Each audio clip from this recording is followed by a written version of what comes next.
Yeah, people that previously worked with the CIA and the NSA have just, hopped over, become leading players at Google in this sort of government arm of it. This is all detailed in the articles that I've linked to. And you've got to remember that the NSA was, publicly outed as the intelligence agency that was monitoring, everyone's computers and telephones.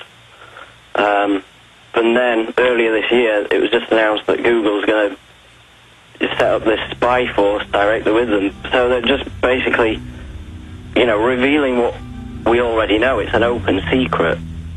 And we have Google that owns YouTube leading the Obama deception and then restoring the Obama deception. And then now we have them censoring all these search terms that expose them for what they really are, which is a huge story. Let's talk about that when we come back with Steve Watson. This is key information straight ahead. Let's go back to Steve Watson. Steve, shifting gears into our own little war with Google. I noticed yesterday in the top 10 searches, and we have screenshots of this, the Washington Post Top Secret America was one of the top. Steve, can you hear me? Yep. Okay, great. I noticed that Top Secret America was one of the top searches. That was also deleted, and if you searched, it was nowhere in there. So it said cannot be found. And they knocked out our top search, Obama spies. And so this shows they are actively in there blocking people finding out about how they're an NSA front. Yeah, and the other thing to point out about that is some people have said that, well, the terms are just dropping out. But, there's no way that they're just dropping out, because if you go to the screenshots, which are in my article today, the top article on Prison Planet, take a look at the screenshots in there. It shows you the times where people began to search these terms, Google spies, etc.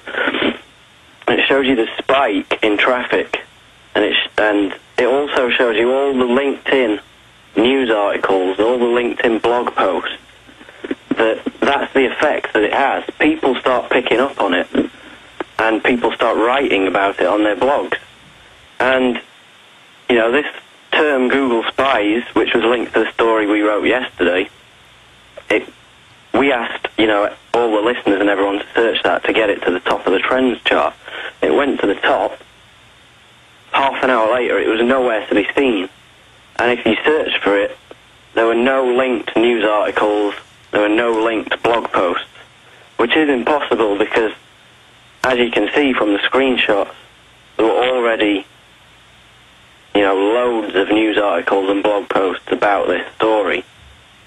So that means that somebody who has access to Google Trends is going in there, knocking out these search terms that we're asking people to put in to elevate these important stories above the other meaningless stuff that's in there. And the fact that the terms that we're asking our listeners and readers to search are getting up to number one so quickly, and as you said, the Washington Post expose, which is a 2-year investigation into basically it compiles everything that we already really know, the open secret. But that was a major report. That was at number 9 when we screenshotted it, whereas the term Google spies that we asked our listeners and readers to search was at number 1. So that shows the effect that this can have, the snowball effect, where people are picking it up, people are writing about it, and linking to our original stories. Well, that's exactly what's happening, Steve. And today I want to do it again. I'm not going to do this all the time, and I think it's important to listeners not spam. I don't think people should use a robot or a system that just keeps reloading it. Just yourself, a few times today, because I think that's all it takes. We have so many listeners. Go search the term Google launches, and then that might make it past their sensors for a few more hours as well. But Google launches, and then that will take them to the story you've written, Top Secret America, Google launches cover-up of Google spy's story. So just search the term Google launches, GOOGLELAUNCHES. If everybody will search the term Google launches, and then they'll find the fact that the story is Top Secret America, Google launches cover-up of Google spy's story, then they can see that Google is tied to this Top Secret America corporate takeover, this corporate coup d'etat of our entire infrastructure, and it's an unfair trade advantage as well. And so we can really rout these people if we realize that we can, or we can roll over to their complete takeover. But please, search the term, everyone, Google launches. Google launches. And at first it was 20, 30 articles on Sunday about this. Then it was hundreds yesterday. It's hundreds, it's hundreds of articles about the Obama deception, about their censorship, about everything. And we're really showing people what we can do when we take action. So everyone, and you watch, by the end of the show, it's going to be the #1 search, Google launches. Google launches. And they're going to hate it when it's not Lindsay Lohan.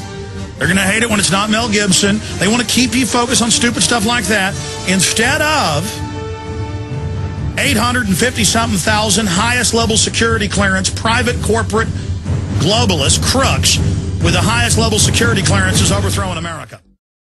Going back to Steve Watson. Steve. Yeah. I think this is really showing us, though, not only how much Google censors and tries to protect themselves and cover up the crimes they're committing, spying on everybody illegally, but it also shows how they are protected, and it also shows the power the people have to fight back when they stand up. Yeah, this is the info war. This is the epicenter. If people, this episode has shown that if everyone takes action, if everyone takes, it's not even that difficult to search these things. If everyone does that, gets them to the top of these trend charts, even if they try and censor them, even if they do censor them, we write stories about them censoring them. They have to censor the stories about us, about, the censorship.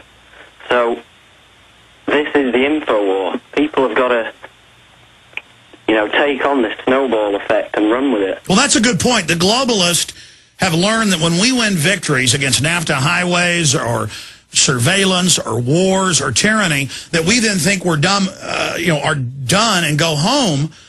But they understand it's a war. They always keep pushing and pressing and never stopping. We have to be the same way. This is like a boxing match. You don't punch them one time and they fall over. This has got to be an ongoing rolling with the punches and whoever wants it most. It has, yeah.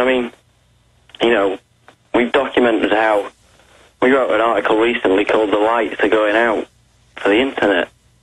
And that's got, several links to several articles we've written about all the different ways that the internet is being attacked. And if, let's face it, if we lose the internet, half of the battle is lost, because it is, the modern day equivalent of the printing press. It is freedom, electronic freedom. There's no other way that we can reach as many people as we can if we lose this. So we've got to focus on, fighting this long war, fighting these battles, winning these battles. But, the job's not done. The job's never done. We can have small victories, but they're going to come back and they're going to throw more at us. So we've just got to focus down and keep going. Well, that's it, Steve. Resistance is victory, and history has shown that. And the globalists built the internet. The NSA joked more than 20 years ago. They called it worldwide wiretap. That was their joke. What WWW stood for was worldwide wiretap. And even though it's their grid and their system, alternative media has now, a year ago in the statistics, supplanted and is bigger than mainstream media, and it's only swinging more in our direction. So the system, the mainstream media, government, and corporations, the top corporations are teaming up to not just destroy the web, but to destroy the free web and create a plastic corporate facsimile of it, a shadow of it, and they're advertising it as trendy and glitzy and Internet 2. But as they've said for 10 years in Internet 2 meetings, they always start the meetings by, the Internet is dead, long live Internet 2. So they get us addicted to the web, then they kill the old web. It's kind of like the big bankers come in and put toll roads on existing roads. They're just coming in and taking over our internet right now, and it's so outrageous. If we stand up and speak out against it, they're not going to get away with it. I mean, Australia's starting to back off net censorship, they said, for at least a year. Italy's starting to back off a bit because the public isn't going along with it, and none of us need to go along with this. We need to say no, no, no, and point out what's happening here. Yeah, and it is like like you said, the internet was invented by the Pentagon, by the military, and they now refer to it as the illegitimate child, the one that got away, because the people have taken over the internet.